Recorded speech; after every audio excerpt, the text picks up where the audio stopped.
The first course we're going to offer at the Medrash Ets Haim is a basic Hebrew course, and we're going to use Lyons for this, Lyons Hebrew spelling book and grammar, which is a gentle introduction to the Hebrew language for a beginner, and despite being an old book, it's very good. Lesson 1 will be on the alphabet, which we're going to look at here. The first letter, this one, Aleph, pronounced as a clear A sound. Aleph. In Spanish and Portuguese pronunciation, these two letters, with the dot and without, are both pronounced bet, bet, b, bet. These two letters, in Spanish and Portuguese, with the dot and without the dot, are both pronounced gimel, gimel, g, gimel. These two letters, both with and without the dot, in Spanish and Portuguese pronunciation, are both pronounced dalet, dalet, with the force d. This letter here, with a small gap, notice here between the little armature, is pronounced hey, hey, corresponding to the English letter H, hey. So Aleph, Bet, Gimel, Dalet, He. And this letter, in its form as a consonant, is Vav, pronounced V, Vav. The next letter we look at is Zayin, Zayin, pronounced Z, Z, Zayin. This letter, which resembles the letter He, but it's closed up here, is Chet, Chet, which is the noise that a cat makes when it's angry. Chet, written in our book with a double H. Det, the letter T, but pronounced slightly further back in the mouth, as you might hear it in some Indian subcontinent accents. T, tet, t. This is the letter Y, or Yod, Yod, Y. These two letters, both with the dot and without the dot, are pronounced differently. One is Kaf, Kaf, with the dot, giving us the sound K, and the other is Chaf, Chaf, giving us the sound Ch. Our next letter is Lamed, Lamed, L. Mem, Mem, not to be confused with Tet. Mem, M. Nun, N, not to be confused with the letter B, Bet, which is longer on the top and the bottom. Samech, Samech, S.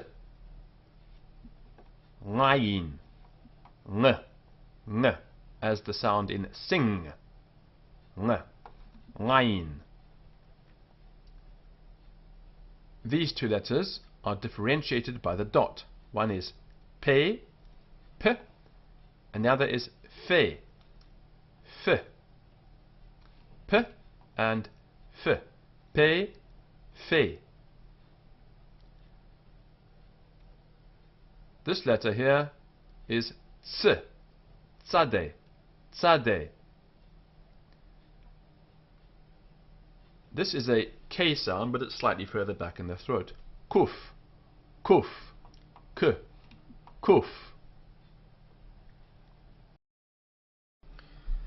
The letter R in Hebrew is always pronounced, unlike in English, where we drop it off at the end of words and all over the place. Resh, Resh, R, Resh. We have these two letters, which in older Spanish and Portuguese pronunciation from the 1700s were both pronounced S, but nowadays we do differentiate them, and we say, with a dot on the right hand side, shin, sh, and the dot on the left hand side, sin, s. So sh and s. Although in the Spanish and Portuguese, if you do say s all the time, that is one authentic pronunciation, but it's a historic pronunciation and it's not used anymore. And our final two letters are both pronounced the same way nowadays, t and t, although historically they were tav and thav.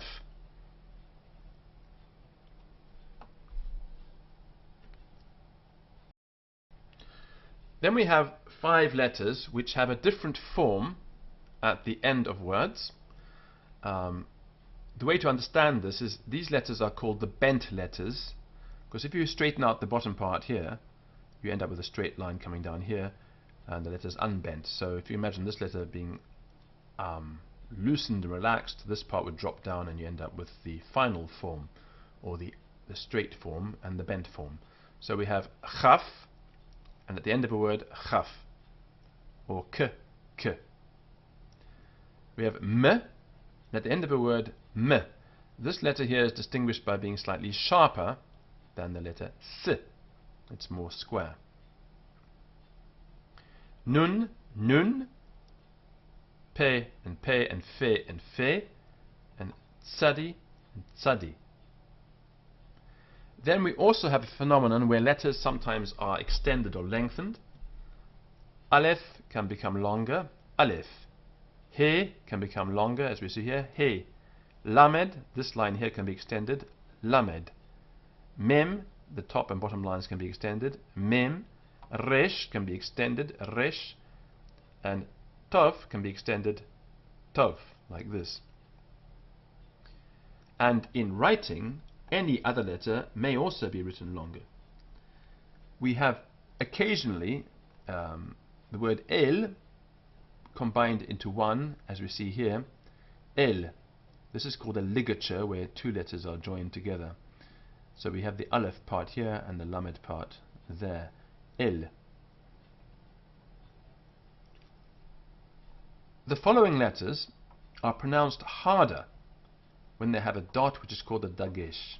So b, b, g, g, d, d. Then we have ch and k, f, p, t, t. Now in Spanish and Portuguese, there's not a big difference between the b and the b, and the g and the g, and the d and the d. These two differentiate quite clearly. Ch, k, f, p. And these have lost their differentiation, so it's largely the same. T, t.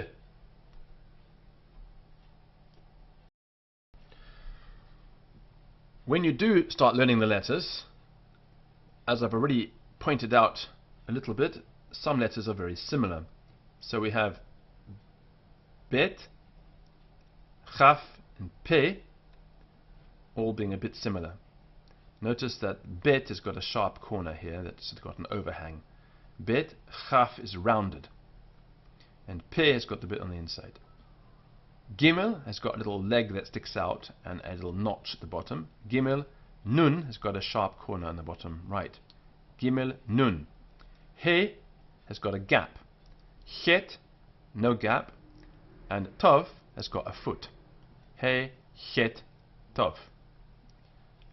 Tet curls around on the inside. Mem looks a bit different. It's got a gap at the bottom. So tet, mem.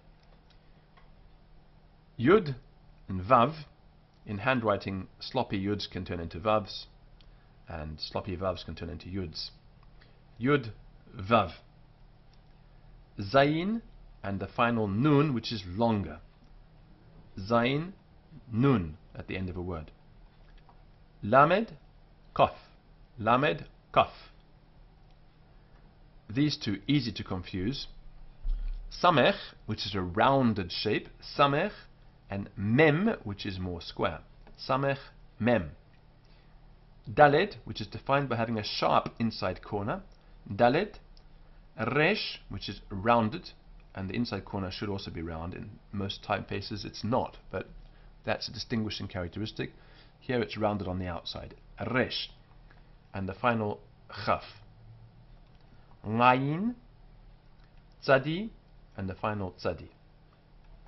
Shin and sin, which, as I pointed out before, in the 1700s, 1800s, Spanish and Portuguese, they were both pronounced s, but this is no longer acceptable. Shin, sin, sh, s.